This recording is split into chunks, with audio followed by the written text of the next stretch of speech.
Hi, I'm Sharon Alfonsi, and welcome to Eye to Eye. Katie Couric is on assignment.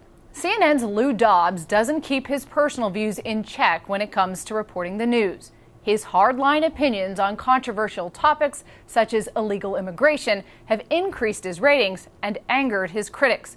But border reform isn't the only issue he's passionate about. He told 60 Minutes correspondent Lesley Stahl he thinks the outsourcing of jobs by U.S. firms is un-American. You've actually called corporate America, the very people you're talking about here, is unpatriotic.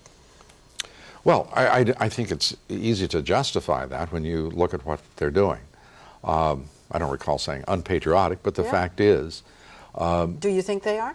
I do think they're working against the national interest. When you're willing to sacrifice the stakeholders, the community that business is created in, the nation is created in, the good of that community, for the cheapest possible labor, and put your middle class in direct competition with people anywhere in the world making 57 cents an hour, that's horrible for re-export then back into the United States.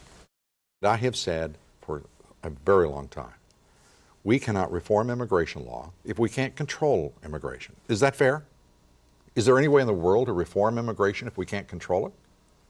And how can we control immigration if we can't control our own borders and ports? The fascinating thing in all of this debate is that people talk about the United States as if we were a nation that is somehow anti-immigrant. We bring in 1 million legal immigrants every year into this country, as we should. If we want more immigration, let's have a national policy discussion and dialogue.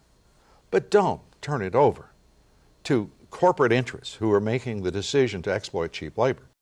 I want the borders under our control, and I don't see anything either peculiar about that or unseemly or insensitive.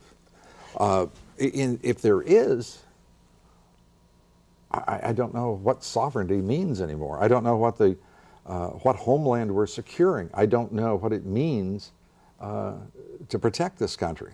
Why do we have soldiers and sailors and Marines and airmen dying in Iraq and Afghanistan if they're not to protect the nation and to pursue the national interest? So how far would I go in securing the border? I would like to see it secure. I would like to see not 5% of the cargo inspected as it enters this country, but 100%, because 300 million Americans are at risk.